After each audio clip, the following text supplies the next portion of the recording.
Башкы прокуратура Бишкек борборунда 1-июлга чейин митинг өткөрүүгө тыюу салуу мыйзамсыз жана негизсиз деп эсептейт. Мекеме белгилегендей 1-май Ленин жана Октябрь райондук прокуратуралары райондук соттордун митингтерди чектөө тууралуу чечимине каршы сунушун берип, шаардык прокуратура мэриянын 4-марттагы токтомунда айтылгандарга каршылык билдирди. Прокуратура жарандардын митинг, жүрүш жана башка иш-чараларды өткөрүү укугун чектөө тууралуу талаптар жана райондук соттор чыгарган чечимдер негизсиз жана жокко чыгарылышы керек деп эсептейт.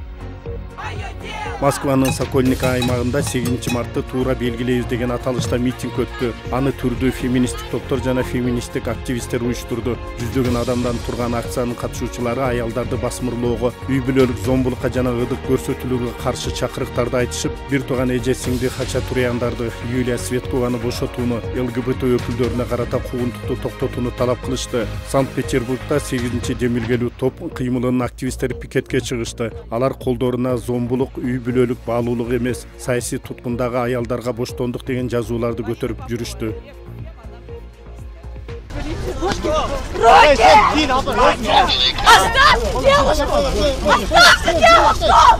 Тартип сактоо органдарынын кызматкерлери кечээ Бишкек шаарында Свердлов райондук милициясына борбордо өткөрүүгө уруксат берилбеген митингдин катышуучулары менен уруш чыгарган 5 чагымчыны алып келди. Бул туурасында аталган шаардык милициянын маалымат кызматынан кабарлашты. Аларга карата эреже бузуулар кодексинин негизинде протокол түзүлдү. Жатактын башка катышуучуларынын кайда экендигин тактоо боюнча иштери жүрүп жатканы айтылды. Кытайдын Фудзян провинциясынын Сюанчжоу шаарында карантинге алынган мейманкана урады. Кырсыктын кесепетинен 10 киши көз жумуп, 70ден ашык адам урандынын алдында калды. Куткаруучулар уранды астынан да ондогон жарандарды алып чыгышкан. Маалыматтарга караганда мейманкана 5 кабаттуу болгон жана 2018-жылы курулуп, кардарлар үчүн 80 бөлмөсү бар эле. Синхуа агенттигинин маалыматына таянсак, үстүбүздөгү жылдын январь айында мейманкананын 1-кабатында оңдоп түзөө иштери жүргөн.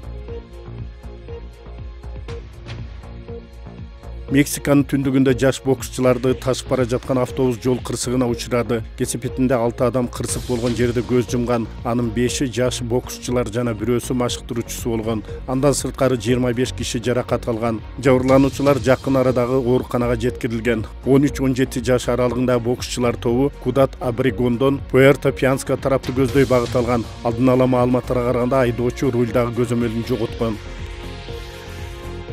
Бишкекте коронавирустун алдын алуу максатында түлөө өткөрүлдү. Түлөөнү муфтият айрым жеке инсандар менен кошо 8-мартта Бишкектеги Имам Саракси атындагы башкы мечитте өткөргөн. Анда Кыргызстан элин ар кандай кырсыктан, оорудан оолак сактоо Кудайдан тиленди. Иш-чарага Азирети муфтий баштаган бир катар диний жана коомдук ишмерлер, аксакалдар катышты. Муфтий Максатбек Ажы Токтомушев Кыргызда бөөдө кырсыктан, түрдүү баледен сактасын жана ооруга шыпа берсин деп кан чыгарып түлөө өткөрүү салты эзелтеден бар экенин белгиледи. Түлөөгө 2 бодомал союлуп, эти кары картаңдарга, жетим жечилерге, жардамга муктаж үй бүлөлөргө, жергиликтүү жамаатка бөлүнүп берилгени айтылат.